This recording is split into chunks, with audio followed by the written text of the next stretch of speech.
कभी सोचा है कि दुनिया के अंत और एक नई शुरुआत की कहानियां हर सभ्यता में इतनी मिलती जुलती क्यों होती हैं? आज हम ऐसी ही एक कहानी की गहराइयों में उतरेंगे। भगवान विष्णु के पहले अवतार यानी मत्स्य अवतार की कहानी। तो बात कुछ ऐसी है कि इसकी शुरुआत एक छोटी सी नन्ही सी मछली की गुहार से होती है और ये पूरी सृष्टि को बचाने तक पहुंच जाती है। मतलब ये सिर्फ एक कथा नहीं, बल्कि अपने आप में एक बहुत बड़ा रहस्य है। देखिए, कहानी की शुरुआत किसी बड़ी दिव्य घोषणा से नहीं होती। नहीं, बल्कि एक नन्ही सी जान की इस कांपती हुई मासूम सी गुहार से होती है। किसने सोचा था कि ये चंद शब्द आने वाले वक्त में पूरी दुनिया का भविष्य हमेशा हमेशा के लिए बदल देंगे? तो इस कहानी के केंद्र में है राजा सत्यव्रत, जो अपने धर्म और करुणा के लिए जाने जाते थे। हुआ यूं कि एक दिन वो रोज की तरह नदी में अपनी पूजा अर्चना कर रहे थे और जैसे ही उन्होंने जल चढ़ाने के लिए अपनी अंजुलि भरी, बस तभी एक छोटी सी मछली उनके हाथों में आ गई। अब उस नन्ही सी जान की गुहार ने राजा सत्यव्रत का दिल पिघला दिया। उन्हें क्या पता था कि उनकी दया का ये छोटा सा काम एक ऐसी असाधारण घटना को जन्म देने वाला था जिसके बारे में किसी ने सोचा भी नहीं होगा। उन्होंने तो बस उस बेबस जीव को बचाने के लिए उसे अपने कमंडलू में रख लिया। और बस यहीं से कहानी में एक ऐसा रहस्यमयी मोड़ आता है जो सब कुछ बदल देता है। राजा की करुणा का एक छोटा सा काम एक ऐसे चमत्कार की शुरुआत करता है जिसकी किसी ने कल्पना भी नहीं की थी। ये वाकई हैरान करने वाला था। सोचिए, सिर्फ एक रात में वो नन्ही सी मछली इतनी बड़ी हो गई कि राजा का कमंडलू छोटा पड़ गया। राजा ने उसे एक बड़े मटके में रखा, पर वो भी छोटा पड़ गया। फिर एक तालाब में और फिर एक बहुत बड़ी झील में। लेकिन मछली थी कि बस बढ़ती ही जा रही थी, बढ़ती ही जा रही थी। आखिर में उसे विशाल महासागर में छोड़ने के सिवा कोई और रास्ता ही नहीं बचा था। इस असंभव, अविश्वसनीय विकास को देखकर राजा सत्यव्रत तो समझ गए थे। उन्हें यह एहसास हो गया कि ये कोई मामूली मछली नहीं है, ये तो कोई दिव्य शक्ति है।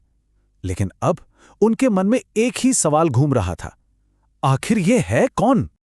और बस इसी सवाल के साथ कहानी अपने सबसे अहम मोड़ पर पहुंचती है। अब उस मछली की असली पहचान और उसके साथ आया दुनिया को हिला देने वाला संदेश दोनों ही सामने आने वाले थे। और फिर जो हुआ वो राजा ने सपने में भी नहीं सोचा था। जिस मछली ने एक नन्ही जान बनकर सुरक्षा की गुहार लगाई थी, उसी ने महासागर में अपना पर्वत जैसा विशाल दिव्य रूप प्रकट किया। वो कोई और नहीं, स्वयं भगवान विष्णु थे। अपनी पहचान बताने के साथ ही भगवान विष्णु ने एक भयानक भविष्यवाणी की।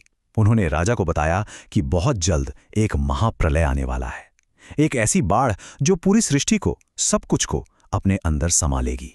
लेकिन इस महाविनाश के बीच भी एक उम्मीद थी। भगवान विष्णु ने राजा सत्यव्रत को एक रास्ता दिखाया, एक काम सौंपा। उन्होंने कहा कि एक बहुत बड़ी नाव बनाओ, उसमें सप्त ऋषियों को, सभी जानवरों के जोड़ों को और हर तरह के पौधों के बीजों को इकट्ठा कर लो, ताकि जब प्रलय खत्म हो तो जीवन फिर से शुरू हो सके।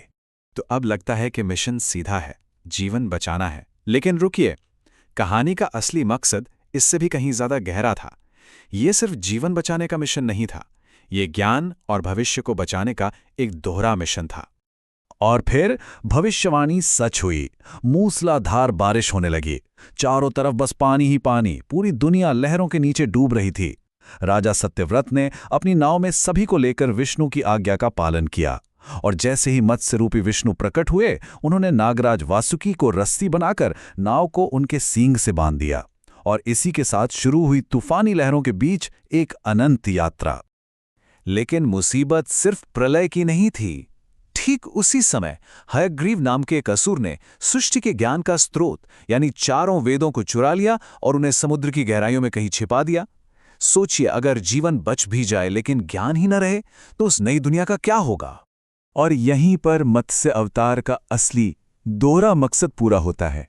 एक तरफ उन्होंने अपनी सींग से नाव को खींचकर जीवन को बचाया, तो दूसरी तरफ समुद्र की गहराइयों में जाकर हयग्रीव का वध किया और वेदों को वापस लाए। इस तरह आने वाले नए युग के लिए जीवन और ज्ञान दोनों को सुरक्षित किया। तो ये तो थी कहानी, लेकिन इस कहानी का मतलब क्या है? इसका प्रतीकार्थ क्या है? ये सिर्फ एक एडवेंचर की कहानी से कहीं ज्यादा है। चलिए इसके गहरे अर्थ को समझते हैं। भागवत पुराण में एक बहुत ही सुंदर श्लोक है जो इस पूरी कथा का सार बता देता है।